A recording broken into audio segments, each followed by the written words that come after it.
Right, good afternoon, ladies and gentlemen. Thank you very much for coming. Have we started the recording? Yes, okay. Welcome to the Avon Fire Authority Annual General Meeting. We were waiting a few minutes just in case a couple of missing members attended. They may join us in due course. So we're at Avonmouth Fire Station, and thank you to the crews for the demonstrations that they kindly put on earlier. So the first item in the agenda is the election of the chair for this municipal year. Can I have a proposer and a name, please? I'd like to propose Councillor Brenda Massey, please. Thank you. Thank you very much. Can we have any objections, please? Any abstentions? Votes in favour? That's unanimous. Thank you very much. Congratulations, Brenda. You're our new chair. You're going to do vice chair. So the next item on the agenda is the election of the vice chair for the municipal year. So can I have a proposer and a name, please? Yes, I'd like to propose Councillor Nutland. And a seconder? Oh, I'd like to second that.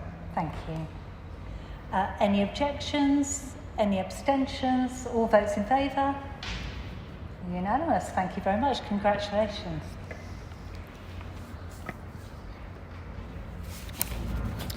Right, well, thank you very much, councillors. I've really enjoyed my time working with the authority, and I've only got one more year this year to go. So when that happens, I'm really going to miss it, because it's been a fascinating experience. Yeah, I'm not quite sure. We've got a lot of traffic outside.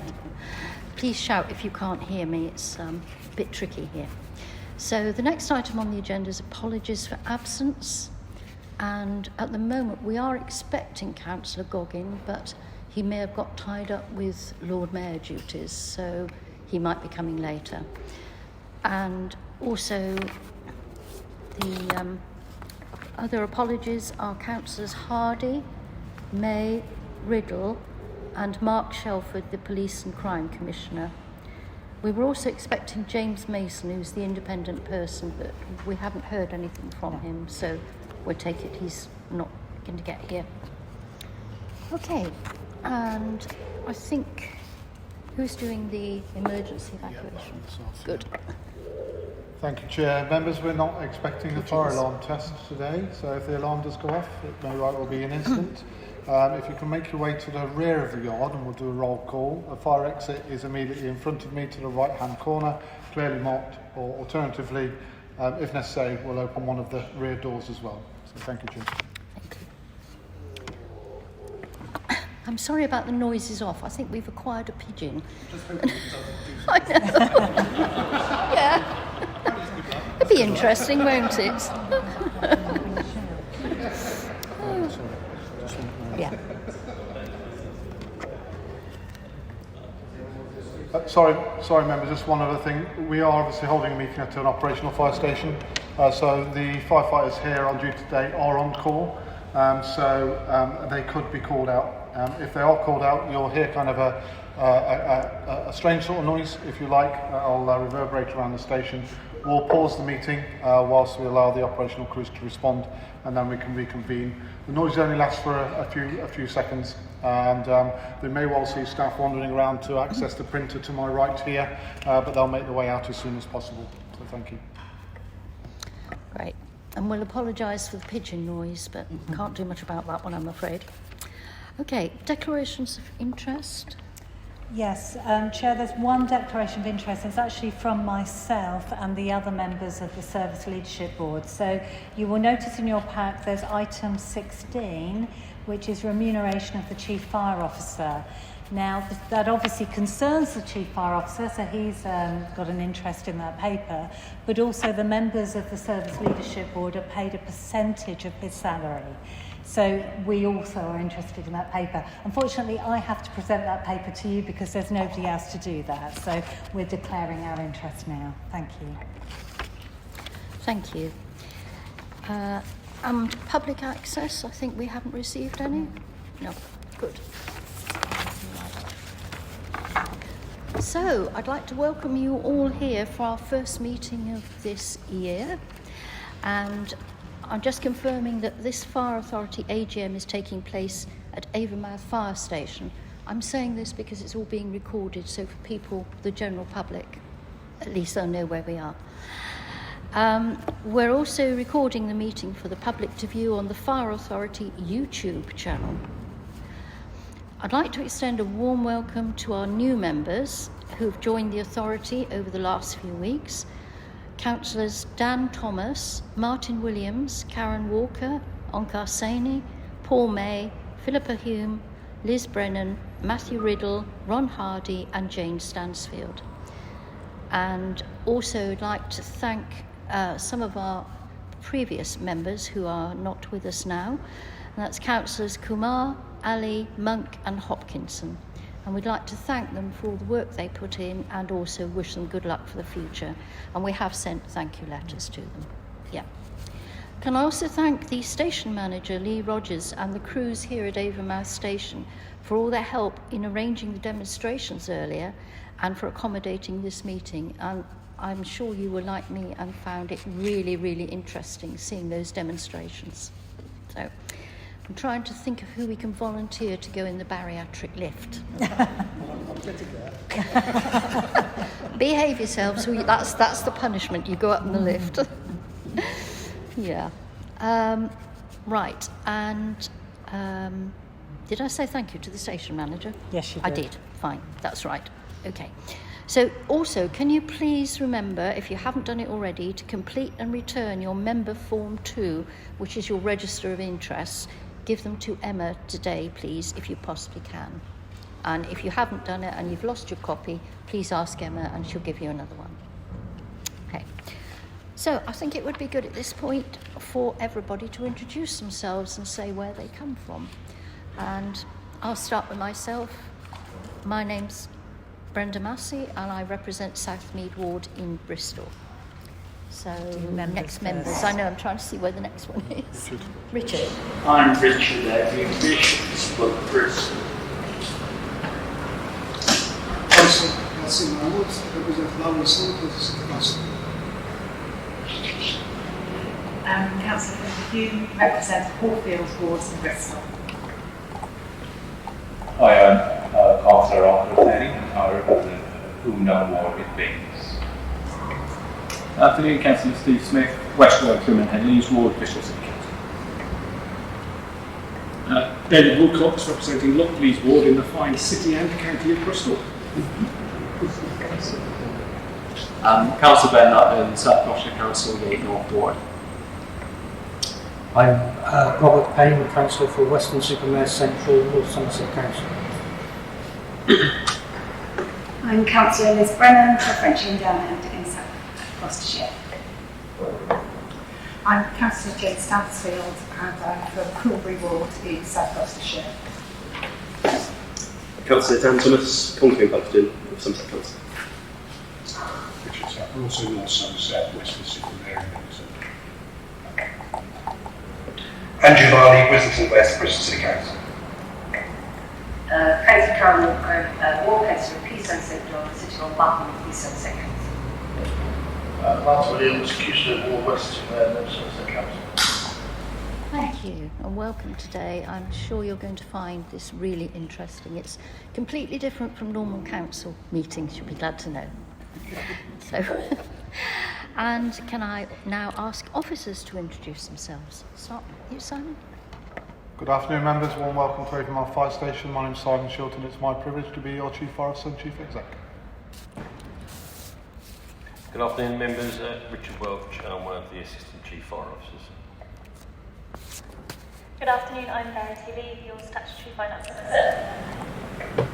And I'm Claire Dunkley, Head of Finance. Good afternoon, Emma Bowen, Democratic Services. Good afternoon, members. Steve Imrie, the other Assistant Chief Fire Officer. Good afternoon, Amanda Brown. I'm your Clerk and Monitoring Officer. Thank you. Can I just remind you all to put your phones on silent if you haven't already? Thank you. That's great. And I'll just remind you, please use your microphones when you're speaking and remember to turn it off again afterwards. Any voting required today will take place by asking you to have a show of hands, and it will be in the order any votes against, any abstentions, and any votes for. So that concludes the business part of that session. And item 8.1 is the minutes of the ordinary meeting of Avon Fire Authority held on the 29th of March 2023, and I move these are correct record. Can I have a seconder, please? Thank you, Richard. Okay, so any votes against? Any abstentions? Yeah. Yes. Okay. Right. Williams. Yeah.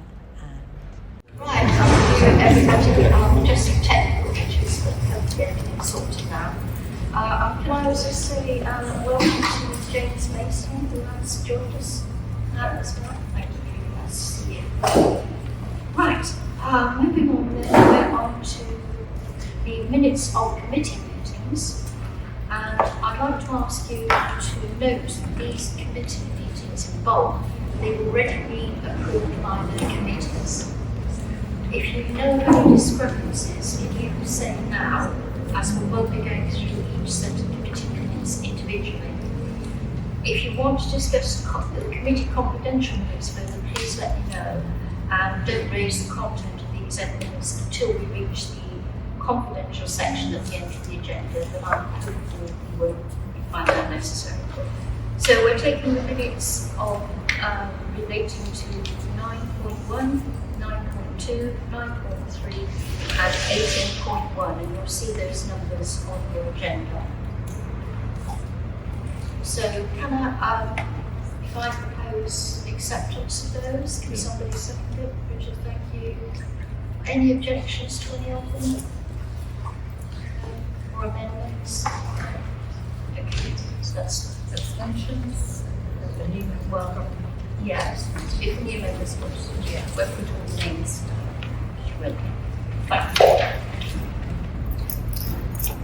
Right, on to item 10, which is the clerk, and that's about member appointments for the municipal unit.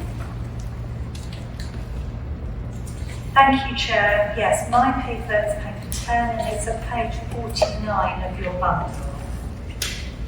So this report simply sets out the new membership of the Fire Authority as at June 2023, and it also sets out the appointments that I'm asking you to make for the Fire Authority for this municipal year, which runs from this annual general meeting until the next annual general meeting.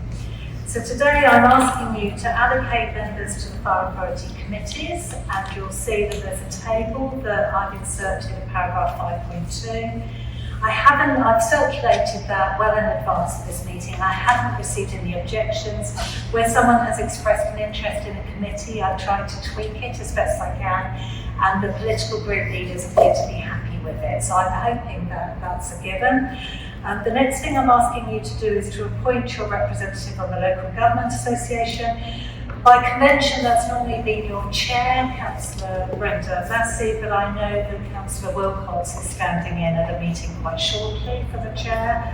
And then I'm asking you to appoint your representative on the South West Council's meetings and South West Council's employers panel. And again, Councillor David Wilcox has thrown his hat in the ring and been very kind and offered to do that for us. And then finally, to appoint your employer representatives to the local pension board, and we have some wonderful members who have been prepared to extend their time on the local pension board, which is Councillor Steve Smith and Councillor Andrew Barney, for whom we're very grateful because that's quite a technical area. So if I could maybe refer you to Appendix 1 of my paper on page 53.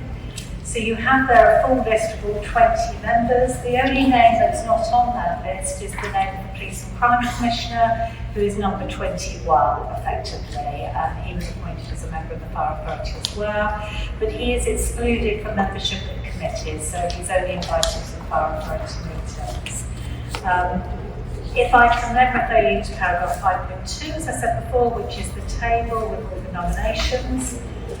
Paragraph 5.3, I explained that the chairs of the Policy and Resources Committee and the Audit, Governance and Oversight Committee are now under the new governance structure, automatically your chair and vice chair. So Councillor Brenda Massey will be the chair of PLC and Councillor Ben Nutland will be the chair of the Audit, the AJOC committee. The vice chairs of those committees will be appointed at the first committee meeting, so they're taking place quite shortly, so we won't be dealing with that today. The rest of the paper basically repeats what I've already explained, so I'm happy to take any questions. Just a question about the working group, the trustees of the Gambia and Avon Partnership. I've volunteered to be on and very happy to be if you'd like to be. You have, and that's really appreciated. Thank you, I've made a note of that. Thank you. And I think it's also Councillor Mohammed is also going to continue as a trustee of the charity, so thank you.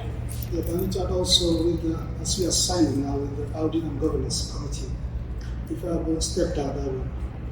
It's possible. I will talk to him privately. Sorry, I didn't. I will talk to him privately to you as a clerk, or I can tell you now that I'm going to step down as a member of the Audit Committee. Okay. Okay, we'll have to talk offline, yeah, because I'll need to make some other arrangement for that. Thank you. Any other questions or comments, please? Okay, thank you. Can I have a proposer? That's ready. Thank you. And a seconder, please. Any votes against? Any abstentions? And if I ask them, just repeat what I'm voting for, so it's to allocate members to the committees, and I'll put a note with you, Councillor Mohammed. Appoint your representative to the Local Government Association, which will be Councillor Brenda Massey. Appoint Councillor David Wilcox as your representative for South West Councils, and appoint Councillor Steve Smith and Councillor Andrew Varney for your local pension board. So those in favour, please. That's unanimous. Thank you very much.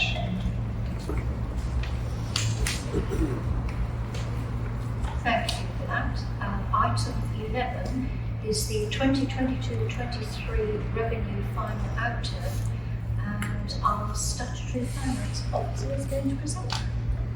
Thank you. Yeah, so this paper is to demonstrate where we ended up the financial year ended March 2023. So the recommendations of this paper are just to note the final income and expenditure position for the year.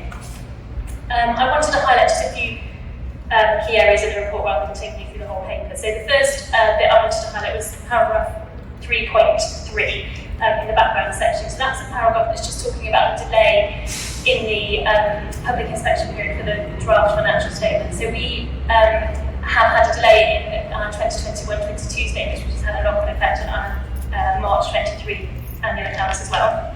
So those were, we have a requirement to publish those by the 31st of May following the year end. The publishing of those starts the 30 working day public inspection period, so that hasn't started yet. We do have a draft set of accounts now, and they will be presented at the AJOC meeting next week, but it's just to draw your attention to that delay. Paragraph 4.1 is the paragraph that gives us the information in terms of the actual outturn for the year. So we've had a £417,000 underspend for the year, so it means that we have had £417,000 more income and expenditure for the year. It's a really positive result for the service. We have got, in the future, in the medium-term financial plan, there are some known challenges in the coming years, so it's really positive that we're able to kind of put that £417,000 aside into reserves to help us in the future. So it's a really good message to be able to bring you today. Something that some of the members that were here before might remember, we previously talked about a slight overspend position. And obviously now I'm telling you £417,000 underspent. So just to kind of bridge that gap in terms of what happened in the last few months, we had some additional non-domestic rates income of around £120,000, some additional investment income and some income from SWAT totaling around £150,000, and then our utilities costs came in under what we expected, so that was around £71,000 there. So those are the large movements that are just moving from that overspend to the underspend position that we've seen today. This report has got two appendices that kind of give you the detail of where those movements are versus forecast. And section 5 of the paper talks you through the detail of those. I'm not going to go through line by line in detail. I did just want to refer to paragraph 5.6, which talks a little bit about the reserves movement. So you can see the reserve movement is 119k. That's not the 417 I'm talking about, because it includes a couple of other things as well. So there's £488,000 spend against the transformation reserve, and then there's a £190,000 net increase in the protection grant funding reserve as well there. So the net of those three comes to 119, but within that is the 417,000 that I've mentioned as our underspend for the year. And then I think that's all I wanted to say. So any questions? Chairman, it's not so much a question of clarity, but since I've been a member of Avon, I've been impressed by actually the reliability and the robustness of our finance team. So all I would say is well done. I know it's a very satisfactory situation from members' viewpoint and the officers, but I know there was a lot of hard work behind that, so well done. And perhaps, as I've said before, perhaps we could buy some of our finance team to Bristol needs it. I can't possibly comment on Richard, but I do echo what I'm about to say, exactly the whole finance team. It's a team effort, and I really do appreciate it. So, exactly. Thank you, Chair. Looking at the diagram on page 61 of your bundle, one area where we do seem to be not spending as much as we expected to is cleaning and refuse, saving 50k. How did we achieve that, please? Just try to find where it is still. It's not two Yeah, so I'm happy to answer that one, Councillor Cook. So we actually had a reduction in the cost of our cleaning contract. It was around some of the changes that were made post-COVID. So that 50k that you're looking at is actually a reduction in the budget that relates to that contract. And then we actually had a slightly lower cost overall. And again, it's because of the changes that we made post-COVID to those contracts. So to clarify, it's returning back to pre-COVID levels for cleaning up some things. Thank you very much. Any other questions? Yes. Not so much a question, just a comment to say well done. Again, it's a very difficult position, but we formally welcome Verity to the team and to her first meeting with the fire authority. Thank you. Thank you. Keep bringing us the good things. Yeah, if you have a game, it's good, but not the bad. Okay. Right, so that's the end of just. We're just noting the report, so thank you. Yeah. Okay, item 12 is the next one, which is the meeting dates of the Fire Authority and the 2023-24 forward plan. So to you, Amanda. Thank you, Chair. So my paper is paper 12 and page 63 of your bundle. It's a formality really. It's a paper we present to every AGM which sets out the proposed meeting dates so that we can get them in your diary nice and early, and also presents you a short forward plan which sets out the reports you're likely to receive for the next batch of meetings. What I should draw out is that at the Fire Authority meeting back in April, the 25th of April, we had an independent governance review, and the number of committees that the Fire Authority used to have was 3, and that's now reduced to 2. So that's the Policy and Resources Committee and the Audit, Governance and Oversight Committee. So that has changed the diary slightly, but it saved the need for quite so many meetings. If you turn to page 64 of the bundle, paragraph 5.1, there's the table of the meeting dates. You'll notice that Fire Authority meeting dates tend to be on a Wednesday afternoon. There's only one exception to that, which is the meeting for setting the budget and the preset in February. And the reason for that is we have to have a mid-month meeting to get the figures to the unitary authorities in time for their budget setting. All the other meetings tend to be later in the week. And member briefings, members, are an opportunity to brief you about things that are coming up in the diary, but also to present you with training. So I, as your clerk, would be really grateful for ideas of anything you think you need training on. So please keep in touch with me and let me know, and we can organise that. The other point to raise, paragraph 5.4, is you'll notice most meetings take place either at the police and fire headquarters at Portishead or at our training facility, which is just down the road in Sutton Park. We do like to rotate meetings around other locations. It's sometimes quite hard to find meeting rooms with suitable capacity. So if you've come from a particular area where you know of a good venue, please let Emma know and we will see what the costs are and what their capacity is, because we don't want everyone to feel that they're always travelling to Portishead or to Sutton Park. So if you want a meeting somewhere else, please suggest somewhere, and provided it's affordable and can take the suitable number of people, then we will book that instead. Okay, apologies members, so I'll continue just to finish this item. So appendix 1 on page 67. Also, the paper, which may or may not be ready for the October meeting, so it's not in the table at the moment, is we are currently being inspected by Her Majesty's Inspectorate of Constabulary and Fire and Rescue Services.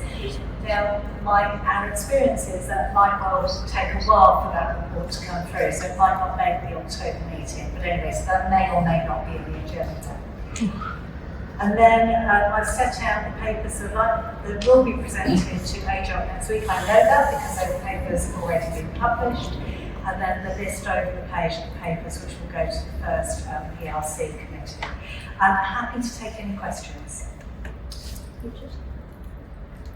As a continuing member, I have a provisional date in the diary of an authority meeting on the 13th of December. Is that now not happening, or is it a clerical error?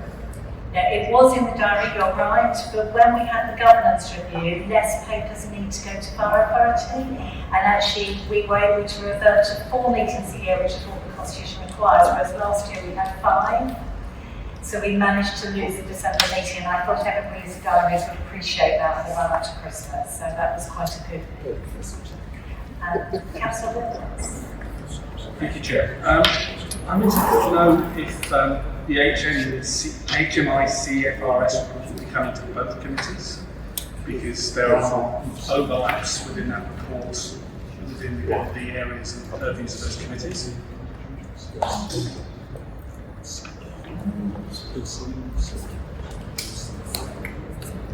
Just to check the Constitution, Councillor, I think it's a drop in goes to, but obviously any action that falls out of HMIC inspection will bring to the full authority for field siting as well. Sorry, my apologies, I did say a drop, but that wrong, it's policy and resources committee. I think in answer to your question, Councillor, if there's something that I spot that should be referred to the other committee's terms under their terms of reference, I will make sure that that committee gets visibility. Any other questions?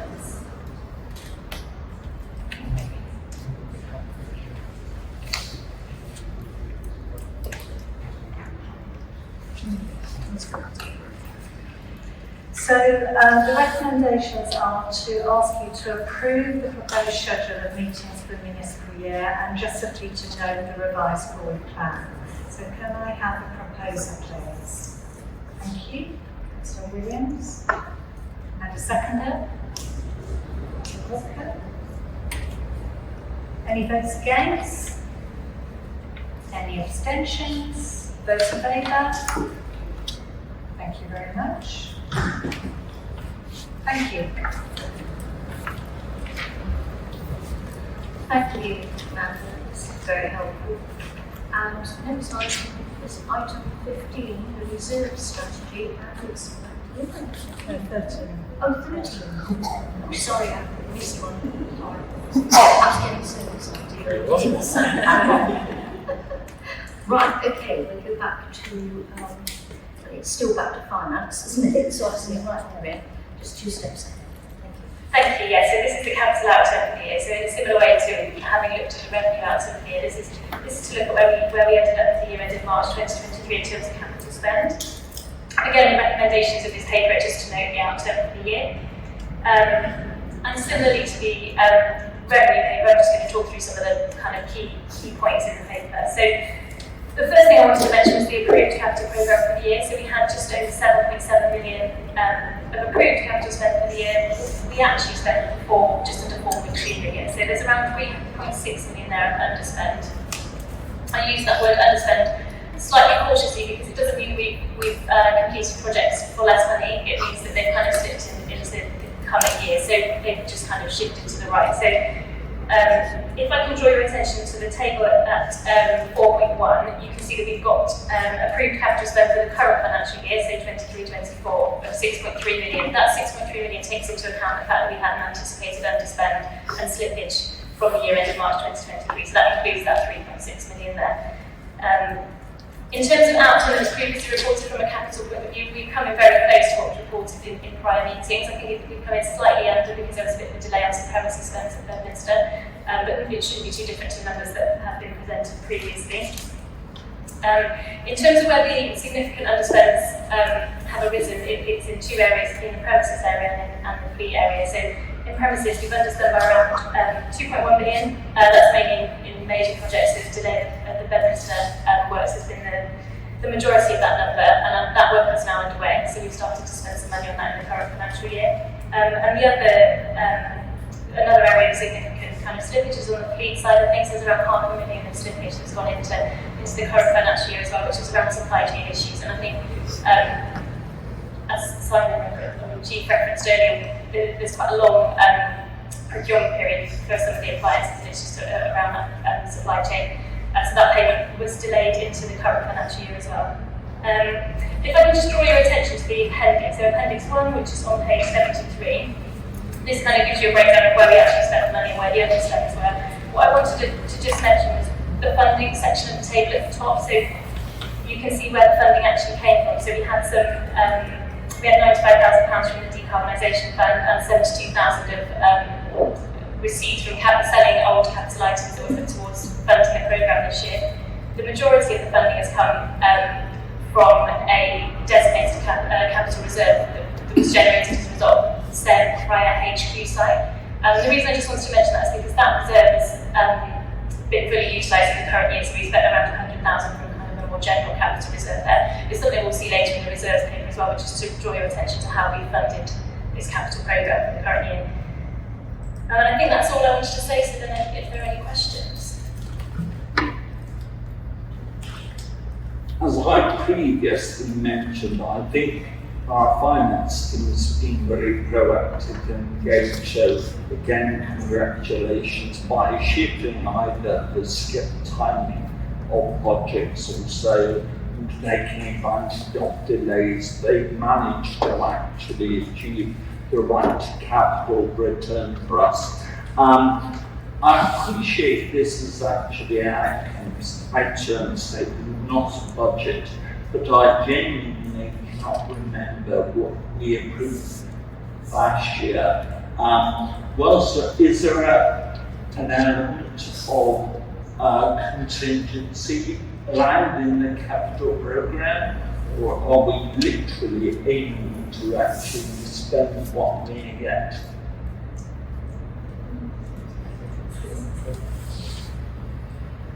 So the 6.3 million that was approved in 2023-24 capital programme is around specific projects that have gone through our capital prioritisation group. There is some contingency built into those projects, and what will happen with most of those is there'll be a subsequent business case to access that capital funding. And for a lot of them we've already had it, so the Bedminster information was already approved in the February authority around the cost of that. So there is some contingency built into the business cases.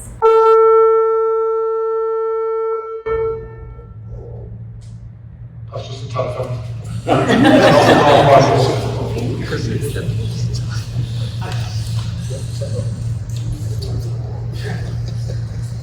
Sorry, but please. Yeah, the Bath and Western projects, which were paused, and so they've slipped into the current financial year. But it seems to me that it's not likely they'll actually be delivered in the current financial year. So is it right that they should be in the programme for this year?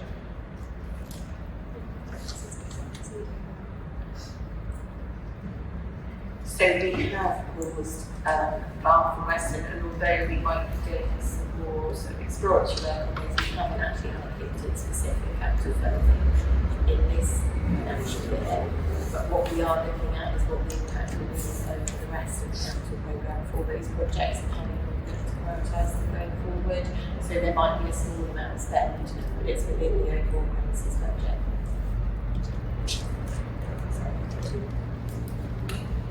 Yes, I was going to ask a similar question actually on 5.2. It says review of options, obviously mentioning invested and my kind of local hat on. I don't know if this is the place to go into any detail. I don't know if you could perhaps give a quick outline of where we are with Westwood, please. Yep, so there are two capital programmes, largest capital programmes for the estates, Bath and Western. On Western, if you recall, members, we brought a number of papers to you exploring alternative sites that were available. From a financial perspective, it was deemed not really financially viable for us as an authority. And the pre-work prior to any building was really affordable for us, to be honest. So the alternative then was to look at either a rebuild on our current site or a refurb, depending on where we are with our capital financing arrangements.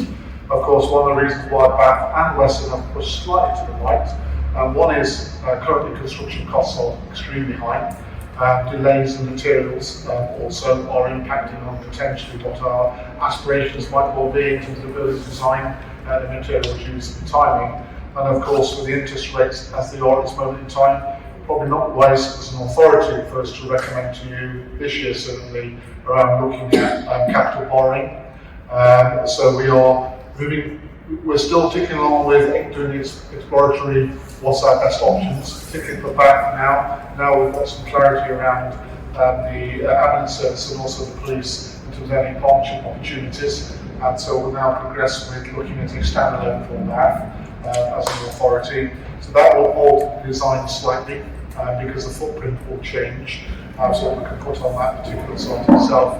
And as I said, really is around it's the timing of when we move forward more at pace with progressing aspirations for either a rebuild or refurb on Western in particular. So that looks on to the right a bit, and also Bath with the I guess the fragility or the volatility of the market at the moment in the construction area. We're trying to find an option time really to get the best and more efficient use of our finances that we've got available for capital. And of course our current capital finances or reserves are not going to cover all of our building recosts for Avonmouth and Western. So that would mean we'd have to go to capital borrowing. And it's the timing of that capital borrowing really is the key.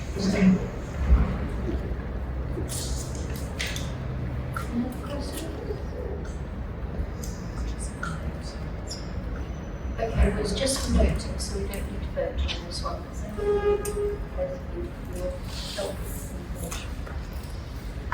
Right, the next item, I believe, is item 14. Where's the clerk tells me otherwise? Thank you, Chair. So this is my report, number 14. It's on page 75 of your bundle. This is just a technical report that we present to every AGM, which sets out details of members' allowances which they have received and expenses which have been paid during the last municipal year. In previous versions of this paper, we also included details of members' attendance at meetings. That's no longer needed because our system that we use, modern.gov, you can automatically search, you can put in a search parameter of dates, and any member of the public can access that information about you and which meetings you've attended. So we didn't need to put it in a report, okay? So if I could refer you to Appendix 1, which is at page 77 of the bundle. That's the list of the councils. Remember, this is a backward-looking report of expenses paid, so you may not recognise some of the names now, but these are expenses which were paid during the last financial year. And what I'm asking you to approve is that document of Appendix 1 is placed on our Fire Authority website. So happy to take any questions.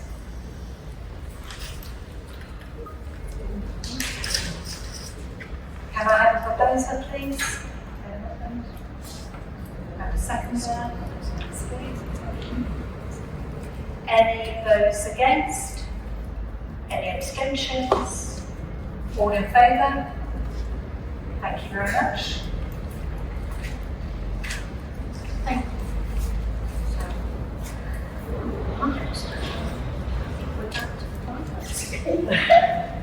We're making you work for you when I was Thank you. Yeah, so the next one is paper 15, it's our reserve strategy. So we're required to produce a reserve strategy on an annual basis. So what we've got here is Appendix 1 is the actual reserve strategy, and then Appendix 2 gives you a summary of the reserve position at the end of the financial year, post a review with the Service Leadership Board, and then kind of a projection of what that might look like at the end of the reserve strategy period. The recommendations of this paper are to approve the reserve strategy and then to authorise that to be published on the website. If I can go through, just to highlight a few key points. I just want to highlight kind of our requirement to provide for reserves that will manage our financial position. So we should be looking to have a reserve position that can aid us with our long-term financial planning. So it needs to support our medium-term financial plan, also needs to support our capital strategy. But we also need to have some level of reserves to cover unexpected events, uneven cash flows, that kind of thing. If I draw your attention to Appendix 2, that's the one with the numbers in it. Page 91. I will just talk you through briefly just the types of reserves we've got and the level of reserves. So the top section is earmark reserves. So these are reserves that have been specifically set aside for a specific requirement. So they're the kind of reserves that we're putting aside to help us to meet the requirements of our medium-term financial plan. The movement in the year column, you can see the 417,000 that we talked about in the reserve in the revenue outturn paper. So we put that into an investor save reserve. So that is with the intention of helping us to help us with future challenges that we're expecting over the coming 2 or 3 years. The reserve strategy movement column arose as a result of a review of the reserve position with the Service Leadership Board. So just looking at the larger movements there. So we've taken an element out of the immediate detriment pension reserve, so we're holding around 150,000 in there now. The logic in that is that we're kind of looking at historic costs per case and then kind of what we're expecting going forwards. It was deemed not to be required to be as large as it was. We've increased the legal fees reserve there, again based on knowledge of kind of upcoming legal cases in the next financial year. We've removed a couple of smaller reserves. We've also put 100,000 aside to help us deal with the recommendations of HMICFRS Spotlight report. So those earmark reserves are there to kind of help us with known projects and things that are going on in the next couple of years. At the bottom of the table is the capital section of our reserve. So there you can see the unapplied capital receipts reserve is the one that I mentioned in the capital table that's now down to nil. So that was the one that was created as a result of the sale of the previous headquarters. And we've spent the final 3.9 million there, so that's down to 0. What we have got is 9.4 million of a general capital reserve. So that has been built up in prior years by allocating revenue and the revenue budget to capital. It's a real positive that we've got that balance there because, as we just talked about, capital borrowing is something that we'll need to consider over the coming years in order to fund the kind of investments we need to do. That 9.4 million is likely to last us for this current financial year and the majority of next year, and after that we need to think about external borrowing. So just to highlight that, it's a real positive we've got that reserve there, but it's not going to last forever. It won't be enough to fund everything that we want to do. And then the final bit, just to draw out the general reserve. So the general reserve we hold at 1.5 million. That's around 3% of the revenue budget for the year. It's something that forms part of the reserve strategy, and that reserve is for the unexpected events. So the kind of mentioned unexpected events or kind of cash flow variations. If we use that reserve, we need to top it up again in the next financial year. You can see from this table we haven't used it, we're still holding the 1.5 million. So it's a really positive message that we're still holding that. So we messages here. We've been able to put 400,000 aside. We've got our general reserve still intact, and we have got some capital there. But I guess my message is also that in the coming years, we know there are going to be difficulties in the medium-term financial plan and to fund our capital program. So we're in a good position, but it's something we need to still manage carefully.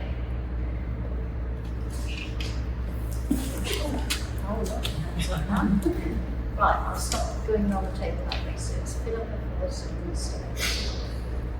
I just want to say thank you for making them so clear and easy to understand. Some of the most easy to understand financial information you ever see. That makes it thank you. I was going to pick up on a couple of bits. There's the ESMCP, that's the new communication system. So we've got 611 grand government's given us, and we're expecting to still have it in 4 years' time and not have used it. So why is that? And similarly, the bottom line, which is IT, comms and digital, it says to use in the next 3 years. But the forecast in 4 years' time is that most of it still be sat there. So why are we not spending that money if it's there? So we can cover the ESMCP one. I didn't catch the second part of the question from the council, so apologies. But the ESMCP is, as you said, is a government project. It's been paused, although we've been receiving funding. It's been paused while they undertake some reviews and sort of a redirection of travel. It's been something that's been sat there, expected probably for around 8 to 10 years. So in terms of the spend rate, we're very much in the hands of the pace of the project nationally, rather than the pace of the project locally. We have been doing some work to prepare for a transition from what we currently have with the Airwave to the ESMCP network. We don't actually hold that many assets in South or in Gloucestershire County Council as part of a regional response.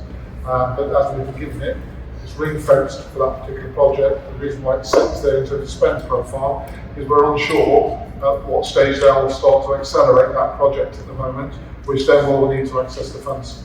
So you need to sat there thinking either way by inflation or the Home Office decide what to do?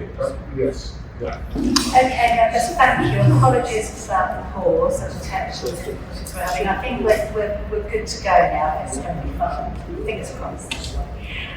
So we had a second part of the question from Councillor Smith. Would you mind repeating it? Thank you. Yeah, sure. So the bottom line of the sort of main block of revenue reserves is the IT, comms and digital infrastructure reserve. It says it to be spent in 3 years, but in 4 years' time, the forecast is that most of it will still be there.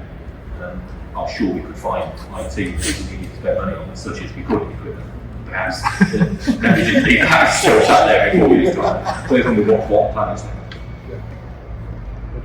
Yeah, happy to take that question. So that reserve is actually linked to a number of projects, not just within IT, but also across our comms and control areas. And again, we're not absolutely sure of the timelines around that and what the overall impact will be. So we are thinking that 253 will be spent in 3 years, but actually what we'd like to do is top up that reserve to then cover the ongoing. So that's what some of those numbers are. I'm not saying that will be the same, but those are the ones that we'll focus on. Thank you. We do have a couple of items in our commons setup that have come to the end of life. So we know that we have to start thinking about replacement, so that reserve is hopefully going to be covering that replacement when we go out and take those particular items.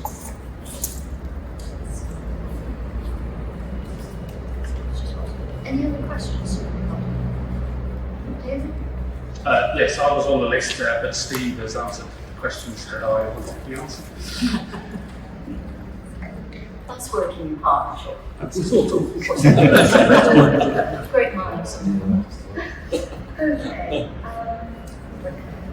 Yeah, we've got a recommendation for this, which is to approve 2023 to 2027 reserve strategy within Appendix 1 and agree for the approved 2023-27 reserve strategy to be published on the website. So can I ask, first of all, is anybody against? Yeah, there's a second. Proposer? Richard, seconder? Thank you. Okay, so anybody against the proposals? No. Anybody abstaining? No. Those in favour, please show. Right, that's carried unanimous. Thank you.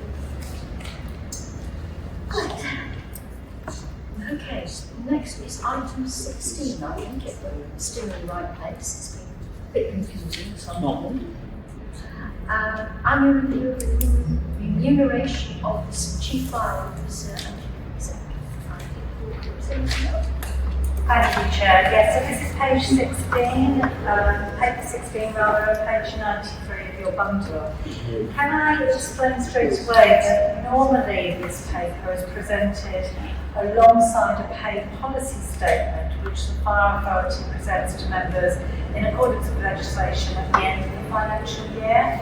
So it should have normally gone to you with the pay policy statement at your Fire Authority meeting on the 29th of March. Now, we explained at that meeting that the reason for the delay for this paper was that the pay awards for the Chief Fire Officer under the Gold Book terms and conditions had not been announced not only for the financial year just gone, the January 23, but it had not been announced for January 22 either. So we were 2 years behind at that stage and still no announcement had been made.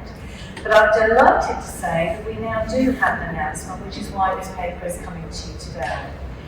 So the recommendations are that you're asked to note the National Joint Council Pay Award for Brigade Managers for both 2022 and 2023, which was announced on the 31st of May this year. To note that the Chief Fire Officer, Chief Executive, does not seek at this stage to engage in a two-track approach, which allows for a local pay award. And the recommendation is also that you refer senior officers' pay, so that's the senior team, the Chief Fire Officer, Chief Executive, the 2 Assistant Chief Fire Officers, the Director of Corporate Services, and the Statutory Officers, of which I'm one, and Verity, the Statutory Finance Officer, is the other, to the Policy and Resources Committee for an independent review to ensure that those senior officer salaries are aligned to national averages for the relevant population band, and also to ensure that the salary percentages reflect the responsibilities of senior officers. I'll come back to that in a second. I'll explain why that recommendation is there. So, by way of background, it's quite complicated in the fire service. You have people under different terms and conditions. Not everybody's employed on the same terms and conditions, unfortunately. So the brigade managers are under something called the Gold Book, and those are the pay awards which are normally made in January each year, but as I say, they were delayed for 2 years.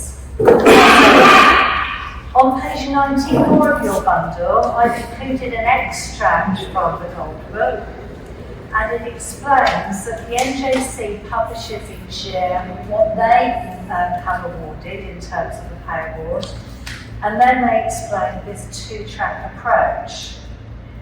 And what it says at paragraph 11 there at the top of your page, that any other decisions about pay, so that is other than the NJC, are taken locally by the Fire Authority itself.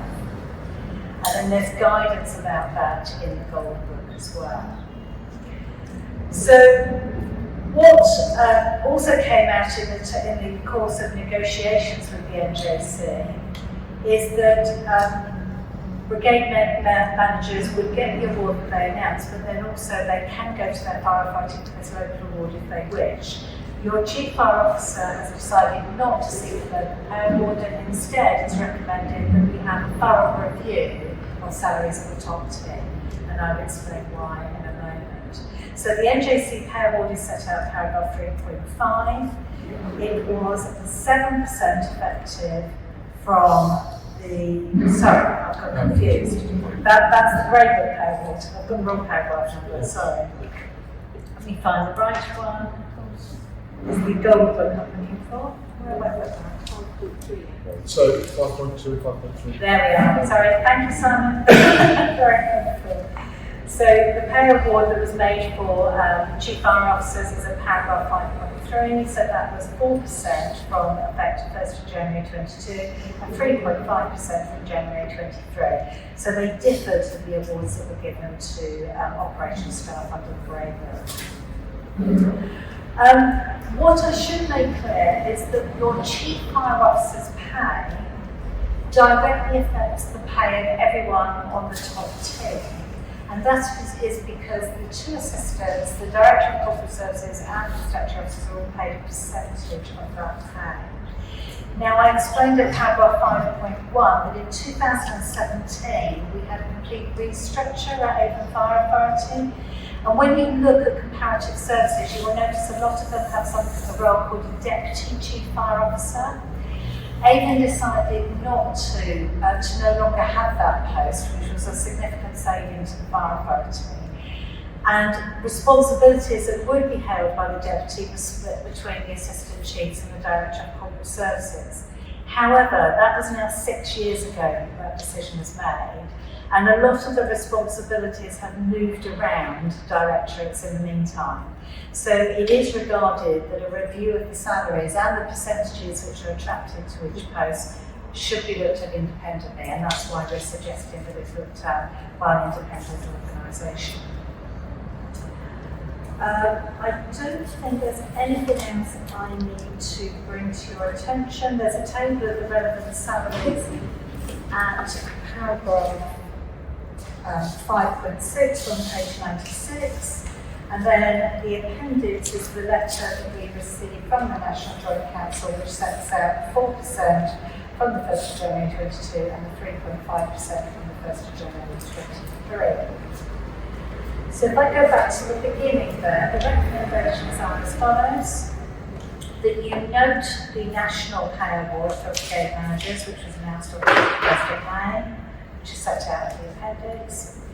You note that the Chief Fire Officer, Chief Executive, does not seek at this stage to engage a two-track approach. And you refer senior officers' pay to the Policy and Resources Committee for an independent review to make sure that they're aligned nationally and that the percentage attributed to each member of staff is fair considering their responsibilities. I'm happy to take any questions before we go to the next vote.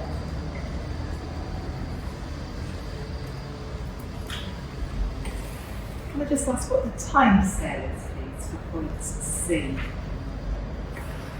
Yes, of course. So the next PRC meeting is at the end of July. I'm just trying to find the date. It's in my forward plan. Hold on.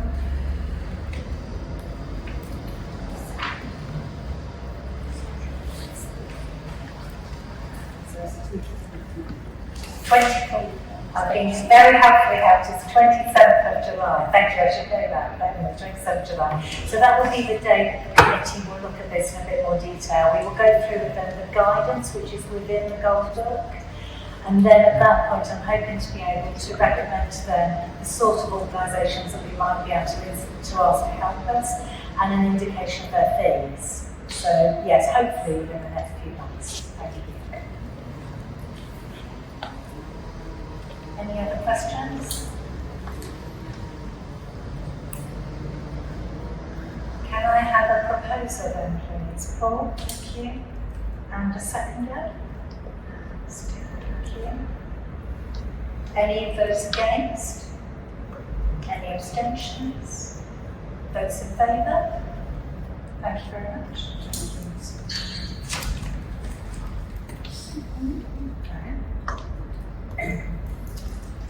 Okay, well, the date of our next meeting just wait, hang on a minute, right, okay. As I was saying, the date of our next meeting is Wednesday, the 4th of October at 2 o'clock, and the venue will be our Avon Somerset Police and Fire Headquarters. So, yeah. Right, so that is. We completed the noting of the committee minutes earlier, so there's no need to go into executive session. So I think that is, I was just about to say that. Thank you. We're doing a great job. Yeah, so thank you all for coming this afternoon. Can I thank the people stationed here, the whole lot, everybody, because I think it's been really helpful, particularly for new members probably, to come and see a working fire station and see the equipment. And just wondering who we're going to volunteer to go up in the bariatric structure. I think Steve Everett suggested he might do it earlier, Not that long. So, thank you all for coming. I hope you found, the new people, I hope you found it interesting and enjoyable, and I know that coming new to any committee, it takes a bit of time to actually work out what's going on. But this is a nice group. We don't have lots of adversarial comment, shall I say. We're working together. What's your face anyway? I know. I've still got holes where you started.